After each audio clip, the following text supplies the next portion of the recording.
ఖమ్మం జిల్లా కుసుమంచిలో సిపిఎం జనచైతన్య యాత్రలో పార్టీ రాష్ట్ర కార్యదర్శి తమ్మినేని వీరభద్రం పాల్గొన్నారు. ఈ సందర్భంగా ఆయన మాట్లాడుతూ సిపిఎం పార్టీ మాటకు కట్టుబడి ఉంటుందని, పాలేరు సీటు రాష్ట్రంలోనే ప్రాధాన్యత ఉన్న సీటని, పాలేరు టికెట్ సిపిఎం పార్టీ అడిగేది నిజమన్నారు. కేసీఆర్తో జరిగే చర్చల్లో ఉపేందర్ రెడ్డికి పాలేరు టికెట్ ఇస్తే ఊరూరు తిరిగి గెలిపించేందుకు కృషి చేస్తామని అన్నారు. బీఆర్ఎస్, సిపిఎం, సిపిఐ మధ్య గ్రామ స్థాయిలో తగాదాలు ఉండొచ్చు, కానీ తమ స్థాయిలో లేవన్నారు.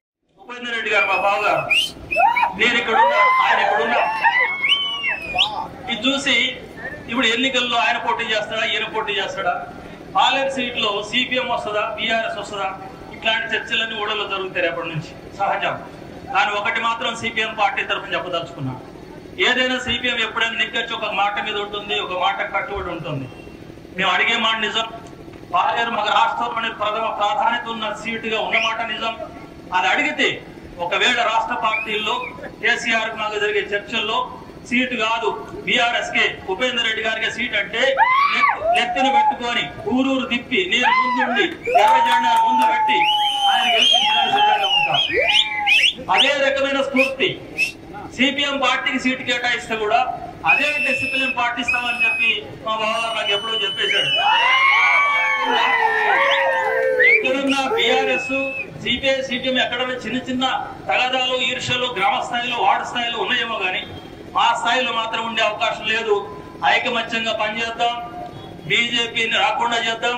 బీజేపీ కాదు, బీఆర్ఎస్, సిపిఐ, సిపిఎం కు ప్రత్యర్థులుగా ఉన్న ఏ శక్తి అయినా సరే ఖమ్మం జిల్లాలో ఎర్ర జెండాలతో కలిసి పోటీ చేసిన ఏ పార్టీ కూడా ఇంతవరకు ఓటమి చెందలేదు. ఆ రకమైనటువంటి స్ఫూర్తి గతంలో తెలుగుదేశం నాడు ఉంది, ఇవాళ బీఆర్ఎస్ నాడు ఉంటుంది. ఆ రకమైన పందాతో ముందుకు సాగుదామని అందరికి విజ్ఞప్తి చేస్తున్నాను. బీజేపీ లేని శక్తి గురించి ఎందుకు ప్రచారం చేస్తున్నారు అని కూడా ఒక మాట అడిగారు. అక్కడక్కడ లేని శక్తి అనుకోకండి, పోకతా బుద్ధులు కొంతమందికి పుడుతున్నాయి.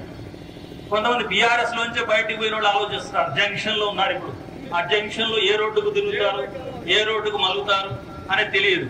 కానీ వాళ్ళకు ఒకటే విజ్ఞప్తి, ఖమ్మం జిల్లా కానీ, ఉమ్మడి ఖమ్మం జిల్లా కానీ, తెలంగాణ రాష్ట్రం కానీ ఒక అభ్యుదయ ఆలోచనతో ఉన్న రాష్ట్రం. ముస్లిం అయినా, క్రిస్టియన్ అయినా, హిందూ అయినా, ఏ పార్టీ అయినా, కాంగ్రెస్ అయినా, టీఆర్ఎస్ అయినా, బీఆర్ఎస్ అయినా, సిపిఎం అయినా, సిపిఐ అయినా అన్నదమ్ములాగా కలిసి ఉన్నాం తప్ప ఇప్పుడు కొట్టుకుని సాగలేదు. ఎన్నికల నాడు ఎవరోటి వాళ్ళు వేసుకున్నా సరే కలిసిమెలిసి హాయిగా ఉన్నాం. కానీ వాళ్ళ బీజేపీ పేరుతో కుళ్ళు రాజకీయాలు, డబ్బు రాజకీయాలు వస్తే నాశనం అవుతుంది సమాజం. మనలో మనకు ద్వేషాలు పెరుగుతాయి. స్వచ్ఛమైన రాజకీయం దుష్ట రాజకీయంగా మారిపోతుంది. అట్లా కాకుండా స్వచ్ఛ రాజకీయాలను కాపాడుకునే దానికోసం ప్రజలందరూ అప్రమత్తంగా ఉండాలి.